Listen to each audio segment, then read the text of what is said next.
Okay, this might be everybody that we get today. So, hello. We're going to be talking about financial aid. This is part 3. Why isn't it going? Part 3.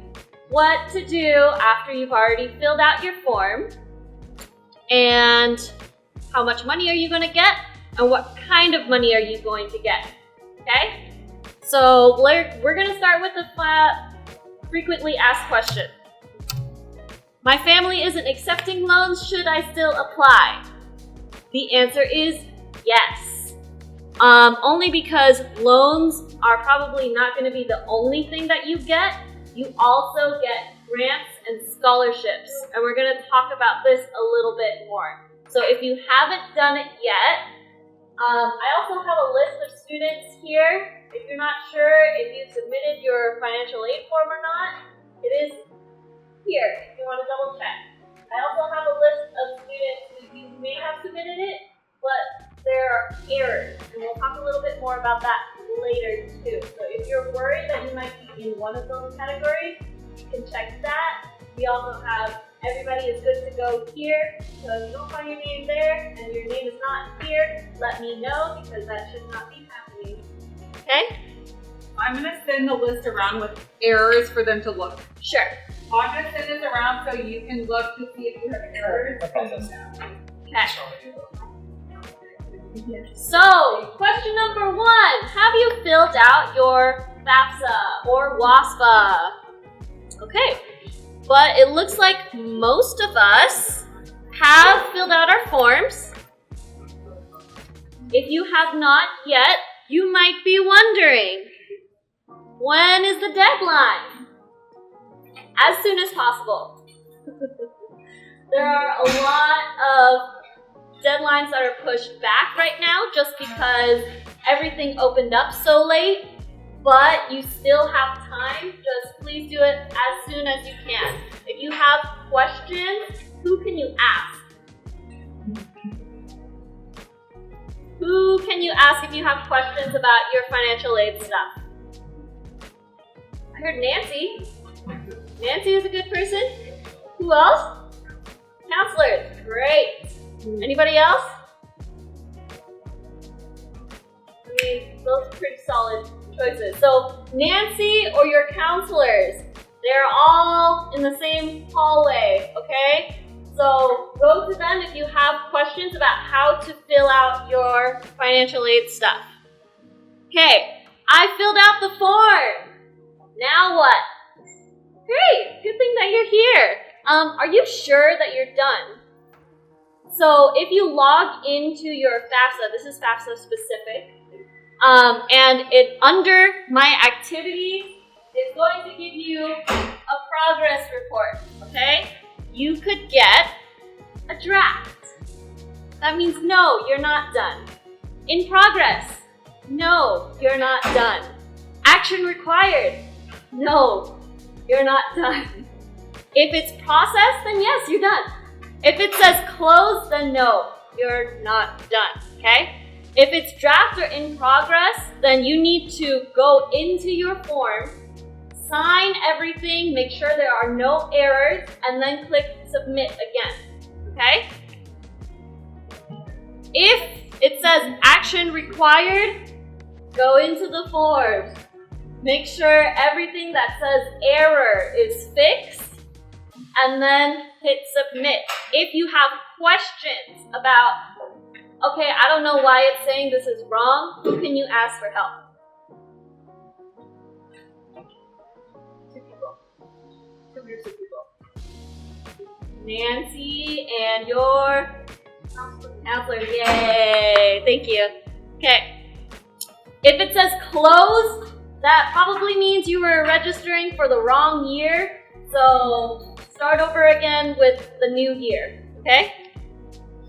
Alright. It says processed. Now what? Here are a list of steps that we're going to go through together. Okay?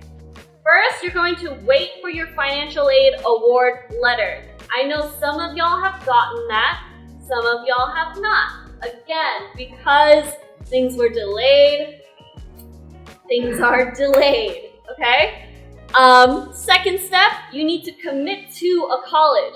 You're going to be getting financial aid letters from all the schools you've been accepted to, and you need to pick one, okay? Once you accept or confirm which college you're going to accept or deny aid, okay? You don't need to accept everything that they offer you. Once you do that, if you have any loans, you need to complete loan entrance counseling. We'll talk a bit more about that. And you have to sign a master promissory note. Whether you're taking loans or not, you need to sign something that lets financial aid know that, okay, I know I have certain responsibilities. I need to register for a certain amount of credits each quarter and meet at least a 2.0 GPA each quarter, okay? If you fall under that, they can take your awards back. And potentially, sometimes, you might have to pay back the money that they gave you, okay? So we gotta be really careful about this. Now, back on the phone, how much do you think college costs? 30,000, 30,000 seems to be a very popular answer. 50,000 too? Okay. Somewhere between 30,000 and 50,000. 25,000 is popping up.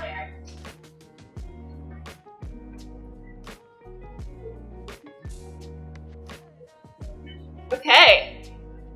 I'm going to move us over to depends on the college, right? So let me break this down with you for a little bit. There's something called the cost of attendance, and it's broken down into two kinds of costs. We've got our direct costs, which is what you usually think about when you're thinking about college. It's tuition, it's the fees, it's room and board if you decide to dorm there. It's costs that are set by the school that you cannot change. But we also have indirect costs, okay? So that's like buying textbooks, buying other personal things like laptops, paper, printers, printer ink, right?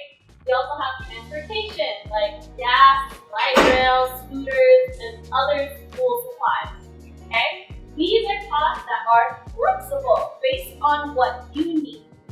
But when you Google cost of attendance for whatever college, they're going to include all of that, okay? So,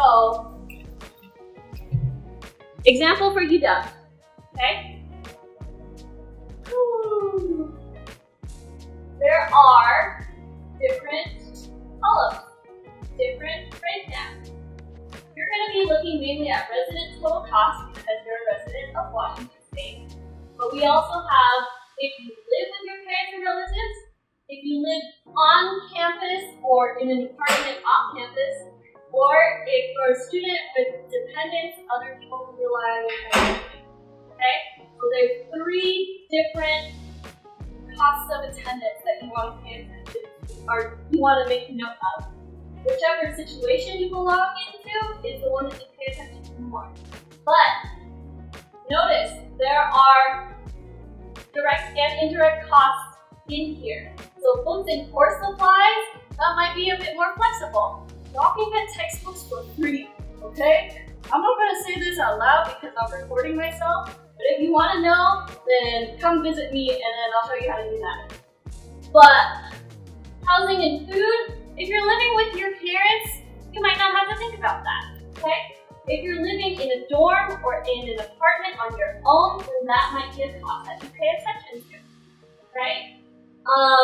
Personal miscellaneous, we already covered that. You know, it's whatever you need, so that cost is always flexible. But let's say their estimate from this past school year for students who are going to UW, live in Washington, and live with their parents are about 22,557. Okay? That number is wiggly. Let's do another example from SU. Okay? So, same thing. They have different columns for your living situation, and also graduate students, which you need to pay attention to. Okay, but they have the different breakdowns. They have the mix of direct and indirect. So can someone point out to me what might be a direct cost? One that's set by the school. Books. Is that a direct cost or indirect? Indirect, because whether you decide to buy books or not can change. Can you get it? So what is a direct cost? Tuition. Tuition is a direct cost. Okay? What else? There are 2 more. Or 3 more. Technology fee. What else? Wellness fee. And if you're living on campus, yes, housing. 1 more. Activity fee. Great. Everything else on here, flexible. Okay? So let's say you're an undergraduate student living with your parents or your relatives. Okay? They're estimating about $64,000. It might be closer to $54,000 if you're not living on campus. Right? Okay. All right. But how much money is financial aid going to give you? Okay? The short answer, again, it depends on your college, right? Because your different colleges will send you different financial aid packages. This is how they calculate that. They take the cost of attendance, subtracted by your student aid index, we'll talk about, and that is your estimated amount of financial need. The colleges look at this number to give you this. Okay. So what is your student aid index? When you submit your form, those of you who got it processed beautifully, everything is good, got an email with a number. Okay? It's not equivalent to a money amount. It used to be, but it's not anymore. The lower this number is, the more likely you are to get grants. Okay? So a negative student aid index means the student has a higher financial need. So you can get things like the Washington State grant or other college-specific grants that will give you more free money to pay off your tuition. Okay? Scholarships may ask for this number. Okay? Just as proof that you filled out financial aid. Alright, so where do you find it? Well, if you go to your student dashboard in the FAFSA, again, this is FAFSA specific, I'm sorry. If you go all the way down to the bottom, it says your student aid index. For this student is negative 355. Okay? You will also find the estimated amount of aid. This is not the official numbers that you are going to receive. Just a rough guess. Okay? So let's talk more about financial aid award letters. There are 3 kinds of aid that you're going to get. You've got free money, the grants that I was talking about. You've got borrowed money, which are the loans that we'll talk about in a bit. And we also have earned money, which is scholarships. And I know y'all know about scholarships. But do you also know about work study? We're going to talk about that in a bit. Okay, here's an example letter from UW. We've got our cost of attendance up here. And we also have the names of grants and scholarships that you have received here. Over to the side, you have the amount that you get per quarter from each grant and scholarship. So, another thing, summer is going to be included, but you're not usually going to get aid for summer. So if there is a summer, it'll stay 0. If you want to take summer classes, you have to let your financial aid office know so they can split it up in 4 instead of 3. Okay? Fun fact, what quarter do you think the academic year starts in? Summer. Crazy, right? So that's something to note. And then the total amount of grants and scholarships you receive is down there, okay? Here are the names of loans that you are offered. Notice how they split it into sections. So like scholarships up here, loans over here. And then same thing, the amount that you would get each quarter per loan. Notice that there are 2 different loans here, okay? And then that is the total amount of loans that you are offered. That does not mean you need to accept it, you're just offered it. So you need to pay this much. That's the amount that's left over. Okay? Okay. Here is another example letter from SU. Same thing, the cost of attendance. They actually broke it down between direct costs and indirect costs this time. And then the awards that they granted this person. Okay? So again, we have it split between grants and scholarships, the loans, and other, right? So this is the amount of aid that they are receiving, that they do not need to accept the entirety of it. And remember when we were talking about work study? What's work study?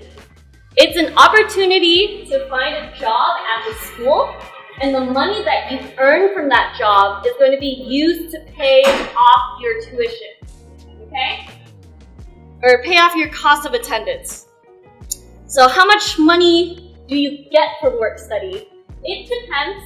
You're going to be paid at least minimum wage when you work these jobs, but there is a limit, a maximum amount of hours that you can work, okay? Because this money is being offered by the government, they can only give you so much money. You cannot make more than that.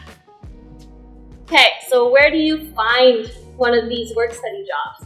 First of all, you need to be offered work study.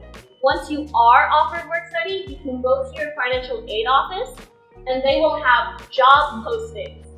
Then you have to apply and go through like the regular job process, interview, give them your resume. You have to be offered the job. But yeah, that's work study. So let's talk about loans and then I'll pause for questions, okay? So an invitation for y'all. I know that for some, there might be religious reasons that your family cannot accept loans. For those of you who do not fall into that category, I ask that you be open-minded, just because loans are probably going to be the last thing that you accept on your financial aid letter. But if you find yourself in a position where you might need to, then you might want to know some of this stuff, okay?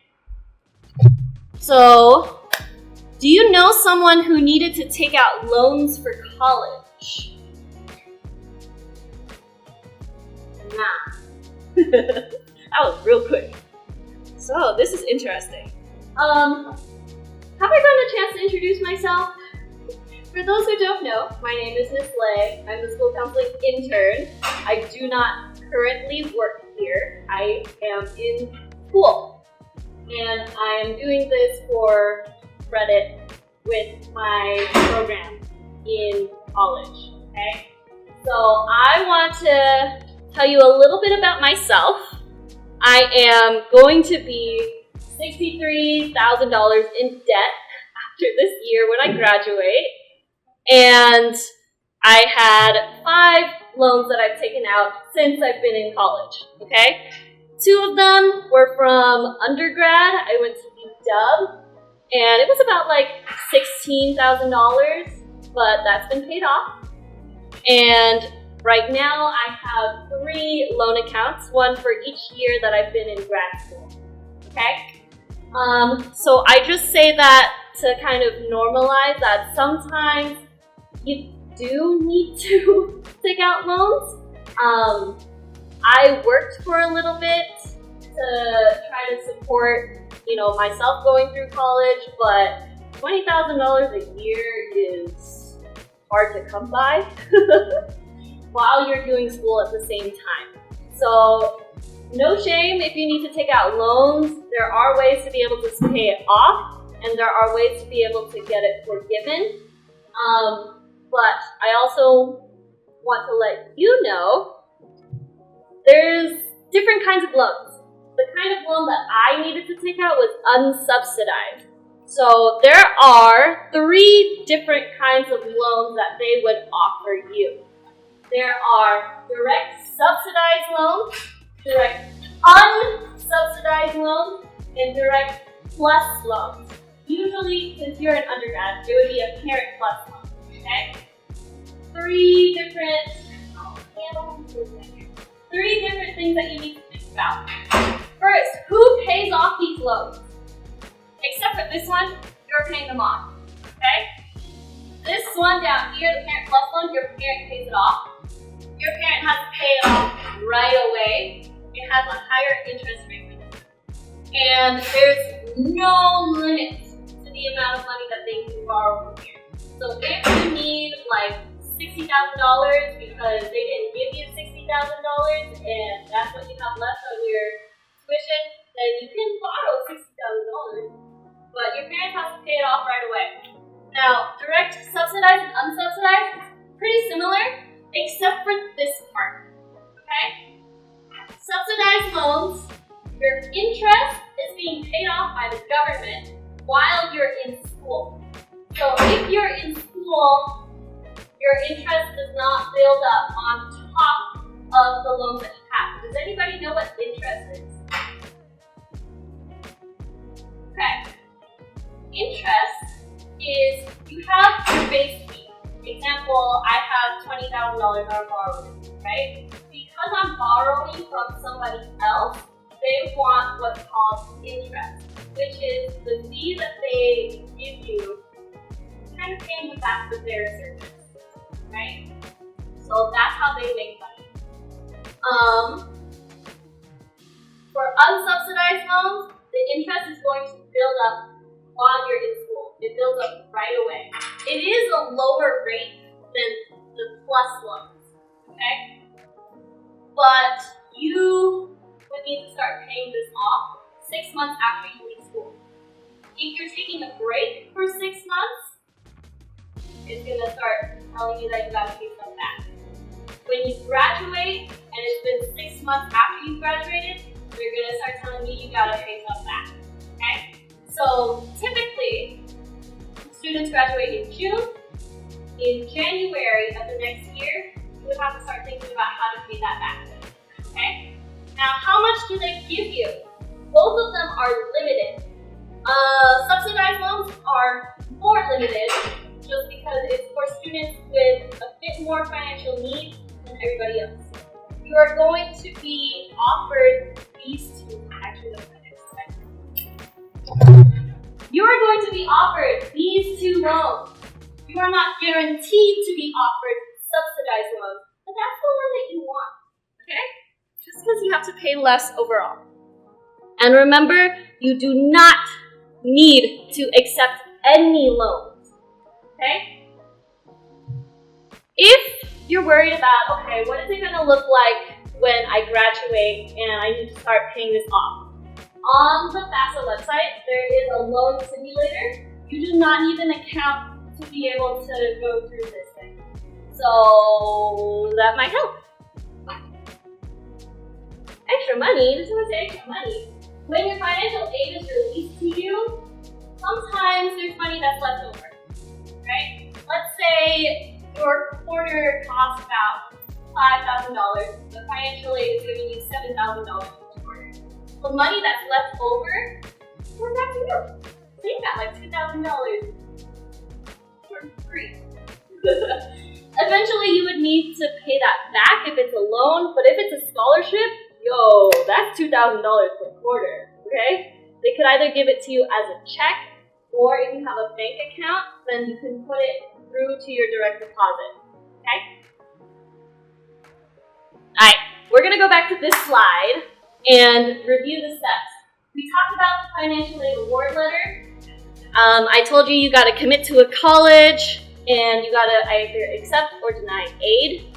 if you're doing loans, you got to do the loan entrance counseling, okay? So this is a tool that FAFSA created to kind of help students understand a little bit more about loans, what it means to take them out, what it means to pay them back, and how the system works, okay? So on the home page, if you go to In School, the link is right there under Popular Topics, okay? And then since you're an undergrad student, you would start there, and that's the stuff that you would cover in the loan entrance counseling. It is required, okay? The other thing you need to do is sign a master promissory note. Same thing, go to the FAFSA website, it's in the Popular Topics, and then you would sign as an undergrad student, okay?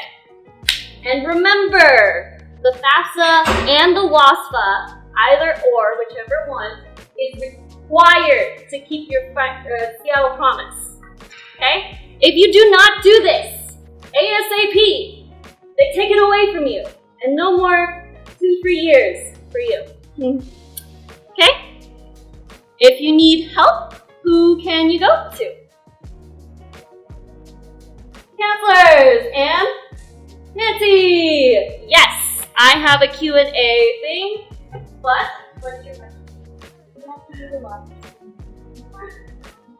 So if you're not getting loans, you do not need to complete those last 2 steps, but there is a form, like I said, that you need to fill out when you're accepting your aid, just to let financial aid know that you understand, 1, there is a satisfactory academic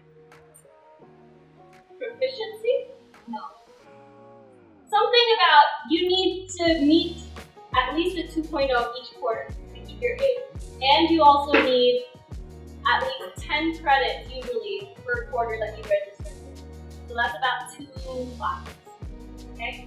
So remember that financial aid is kind of taking a chance by giving money to you. They're kind of investing their money into you. And they want to make sure that they get their money's worth. So you have to get at least how much per quarter? How much GPA? 2.0. And then how many credits? 10. Okay? Okay. Should we just wait for the letter now, or should we take some other steps? If your financial aid form is completely processed and beautiful, there isn't much that you can do right now. Besides sign up for scholarships. Do y'all know where to get scholarships? At the counseling office. Thank you, Emily. Okay.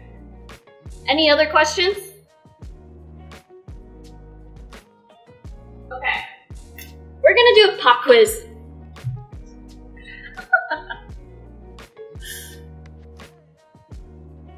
Okay. I don't know if anybody else is joining, but even if you're not in here, I hope you can follow along with the answers, okay? Okay. Should you apply for financial aid, yes or no? Oh, most of y'all said yes, 94%, and the answer is yes. Please do, because you're going to be offered grants and scholarships through financial aid, okay? And that's free money. Okay, what kind of aid could you receive? You can select more than one answer.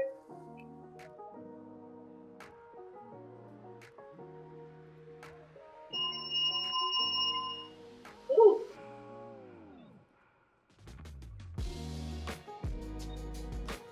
Ooh. Okay. So, let's see. Did I get any of you? Yes. Financial aid is not a specific aid, so that one is wrong. Research. If you're doing research, then you could be applying to grants and scholarships, which is a type of aid that you can receive. Yes, we also have loans and work study. Okay? Next, how do you know how much money you will receive from financial aid? You get it online, from your counselor, from the financial aid office, from the financial aid award letter.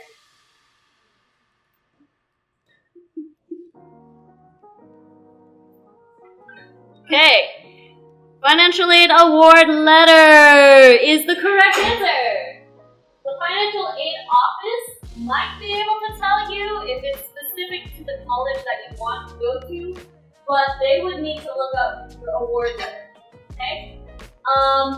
Online, if your award letter is online, then yeah, you can find that online. Okay. What steps do you need to take? Commit to a college. Chill. Accept or reject aid. Sign your master promissory note. Ask your counselor. Loan entrance counseling. And this is a general list of next steps.